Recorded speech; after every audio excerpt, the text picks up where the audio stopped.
لقد جاءكم رسول من أنفسكم عزيز عليه ما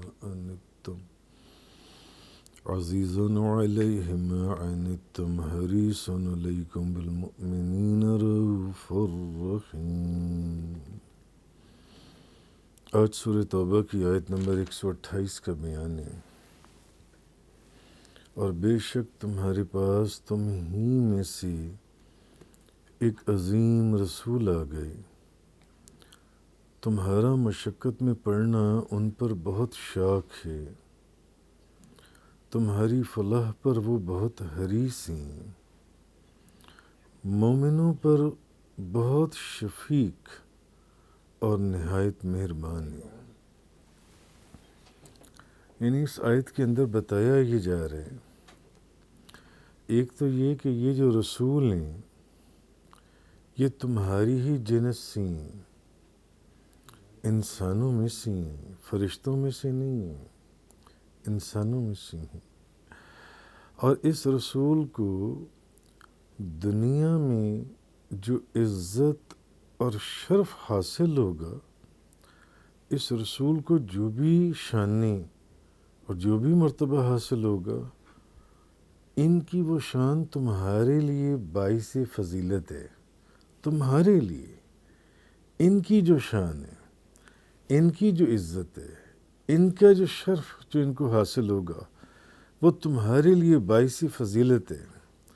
اور پھر اس رسول کے اندر اللہ نے یہ صفت رکھی ہے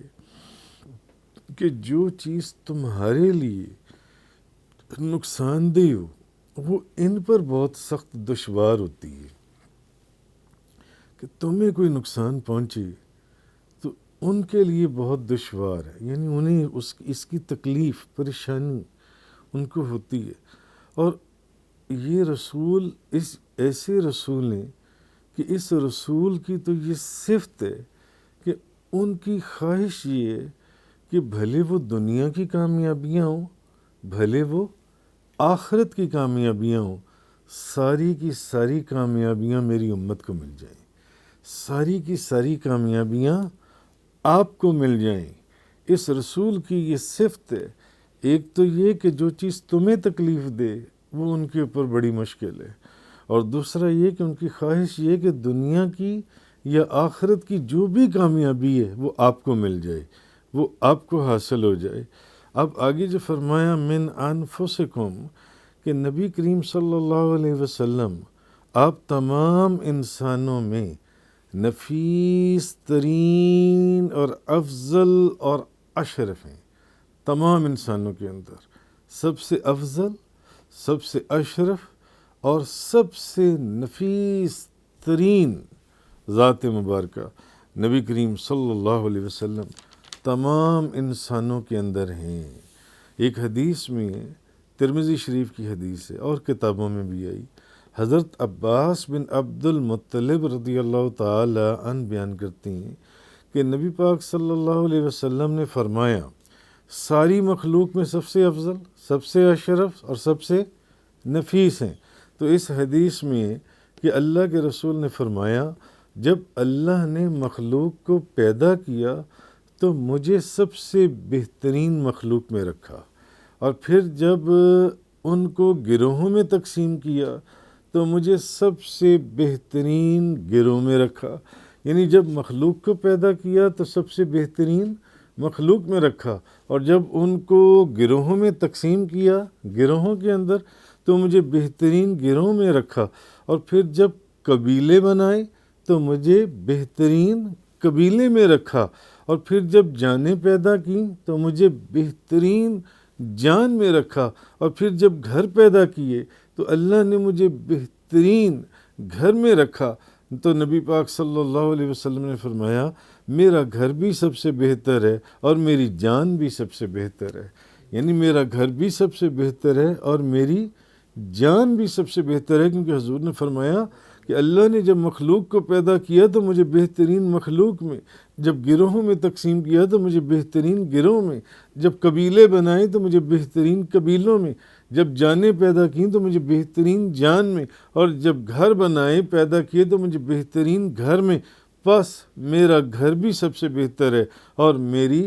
جان بھی سب سے بہتر ہے۔ اسی طرح ایک حدیث میں مسلم شریف کی حضرت انس بن مالک رضی اللہ تعالیٰ عنہ بیان کرتے ہیں کہ ہمارے پاس نبی کریم صلی اللہ علیہ وسلم آپ تشریف لائے اور آپ نے دوپہر کو ہمارے پاس آرام فرمایا۔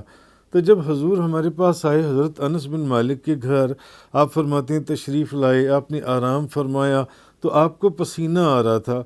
تو حضرت انس بن مالک فرماتے ہیں میری والدہ ایک شیشی لے کر آ گئیں اور نبی کریم صلی اللہ علیہ وسلم کے جسم مبارک کے اوپر جو پسینہ تھا اس پسینے کو اس شیشی کے اندر اکٹھا کرنا شروع ہو گئی۔ تو نبی پاک صلی اللہ علیہ وسلم بیدار ہوئے، حضور اٹھ گئے، حضور آرام فرما رہے تھے۔ حضور نے پوچھا اے ام سلیم تم یہ کیا کر رہی ہو؟ یعنی حضور کے جسم مبارک سے پسینہ اکٹھا کر کے تو اس شیشی کے اندر وہ پسینے کے قطرے ڈال رہی تھیں۔ تو انہوں نے کہا کہ یہ آپ کا پسینہ ہے، تو ہم اس پسینے کو اپنی خوشبو کے لیے جمع کر رہے ہیں، اپنی خوشبو کے لیے جمع کر رہے ہیں، اور یہ ہماری سب سے اچھی خوشبو ہے، سب سے اچھی خوشبو ہے۔ اور حضرت انس بن مالک سے یہ ایک روایت ہے، حضرت انس بن مالک رضی اللہ تعالیٰ عنہ بیان کرتے ہیں کہ نبی کریم صلی اللہ علیہ وسلم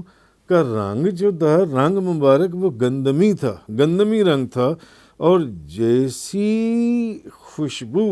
نبی کریم صلی اللہ علیہ وسلم کی تھی ایسی خوشبو کسی مشک اور عنبر میں بھی نہیں تھی۔ جیسی خوشبو نبی کریم صلی اللہ علیہ وسلم کے پسینہ مبارک میں، یا جیسی خوشبو نبی کریم صلی اللہ علیہ وسلم کے جسم مبارک میں تھی، ایسی خوشبو کسی مشک اور کسی عنبر میں بھی نہیں تھی۔ اسی لیے نبی کریم صلی اللہ، اب آپ وہ حدیث سمجھ لیں جو میں نے آپ کو سب سے پہلے سنائی کہ اللہ کے رسول نے فرمایا کہ جب اللہ نے مخلوق کو پیدا کیا تو مجھے بہترین مخلوق میں رکھا، جب گروہوں میں تقسیم کیا تو بہترین گروہ میں رکھا، جب قبیلے بنائے تو مجھے بہترین قبیلے میں رکھا، جب جانیں پیدا کیں تو بہترین جان میں رکھا، اور جب گھر پیدا کیے تو مجھے بہترین گھر میں رکھا، بس میرا گھر بھی بہتر ہے اور میری جان بھی سب سے بہتر ہے۔ تو حضرت انس بن مالک فرماتے ہیں کہ نبی پاک صلی اللہ علیہ وسلم جو خوشبو آپ کے جسم اقدس کی تھی یا آپ کے پسینہ مبارک کی تھی، ایسی خوشبو تو کسی مشک یا عنبر میں بھی نہیں تھی۔ اور ایک حدیث حضرت جابر رضی اللہ تعالی عنہ بیان کرتے ہیں کہ نبی پاک صلی اللہ علیہ وسلم، اور یہ احادیث میں موجود ہے کہ جب کسی راستے پر جاتے تو پھر آپ کے بعد اگر کوئی اس راستے پر جاتا تو وہ بندہ پہچان لیتا کہ یہاں سے نبی کریم صلی اللہ علیہ وسلم گزریں۔ حضور کی خوشبو ایسی تھی کہ حضور جس راستے سے گزرتے تھے ان راستوں کے اوپر حضور کی وہ خوشبو پھیل جاتی تھی، اور وہ پہچان لیتا تھا کہ ابھی ابھی نبی کریم صلی اللہ علیہ وسلم اس راستے سے گزریں، اس راستے سے گزریں۔ یعنی ایک حدیث کا مفہوم میں آپ کو بتا رہا ہوں، اس حدیث کے اندر یہ بھی ہے کہ حضور جس راستے سے گزرتے تھے گزرنے والے وہاں سے حضور کو پہچان لیتے تھے کہ ابھی ابھی نبی کریم صلی اللہ علیہ وسلم یہاں سے گزریں۔ اور اس سے پچھلی حدیث سے میں نے سنائی کہ حضرت انس بن مالک فرماتے ہیں کہ ایسی خوشبو تو کسی مشک یا عنبر میں بھی نہیں تھی جیسی خوشبو نبی کریم صلی اللہ علیہ وسلم کے جسم اقدس یا پسینہ مبارک کی تھی۔ حضرت ابو ہریرہ رضی اللہ تعالی عنہ بیان کرتے ہیں، ایک حدیث کے اندر ہے، ایک بندہ نبی پاک صلی اللہ علیہ وسلم کے پاس آیا، اس نے کہا یا رسول اللہ میں نے اپنی بیٹی کا نکاح کیا ہے، میں چاہتا ہوں کہ آپ اس میں میری مدد کریں۔ تو آپ نے اس کو کہا کہ اچھا تم کل آنا، اور ایک لکڑی بھی لیتے آنا اور ایک شیشی بھی لیتے آنا، کھلے منہ والی شیشی بھی لیتے آنا، ایک لکڑی بھی لیتے آنا، اور کل آنا۔ جب اس بندے نے کہا کہ میں نے اپنی بیٹی کا نکاح کیا اور میں چاہتا ہوں کہ آپ کچھ عطا فرمائیں یا آپ کچھ جون سے کوئی کسی چیز سے میری مدد فرمائیں، تو آپ نے فرمایا کہ ایک شیشی لانا اور ایک لکڑی لانا اور کل لانا۔ پھر آپ نے جب وہ آیا تو آپ نے اس شیشی کے اندر اپنا پسینہ ڈال کے دیا، اپنا پسینہ مبارک جسم اقدس سے، ہو سکتا ہے وہ گرمیوں کے دن ہو، پسینہ مبارک جون جولائی اگست کے مہینے ہو، پسینہ مبارک آتا، تو حضور نے وہ پسینہ مبارک اس شیشی کے اندر ڈال کے دیا کہ وہ شیشی جون سی ہے وہ اس پسینہ مبارک سے بھر گئی جون سی ہے، تو پھر آپ نے فرمایا اپنی بیٹی سے کہنا کہ وہ اس لکڑی کو اس شیشی میں ڈبو کر اس سے خوشبو لگایا کرے، جس لکڑی سے پسینہ مبارک اکٹھا کیا تھا، اس اپنی بیٹی کو کہنا کہ اس لکڑی کو پسینے میں ڈبو کر پھر پسینہ یہ جون سا پسینہ جون سا اس سے خوشبو لگائے۔ پھر جب وہ لڑکی خوشبو لگاتی تو احادیث کے اندر ہے کہ تمام مدینہ منورہ میں اس کی خوشبو پھیل جاتی۔ جب بھی وہ لڑکی وہ پسینہ یعنی وہ خوشبو لگاتی تو خوشبو کیا تھی؟ خوشبو تو نبی کریم صلی اللہ علیہ وسلم کا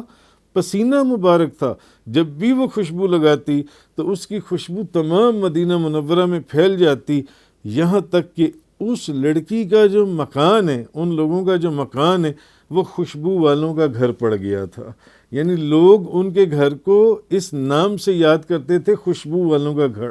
خوشبو والوں کا گھر جون سے۔ تو نبی کریم صلی اللہ علیہ وسلم یہ جو فرمایا کہ حضور تمام انسانوں میں سب سے نفیس ترین، افضل اور اشرف انسان ہے،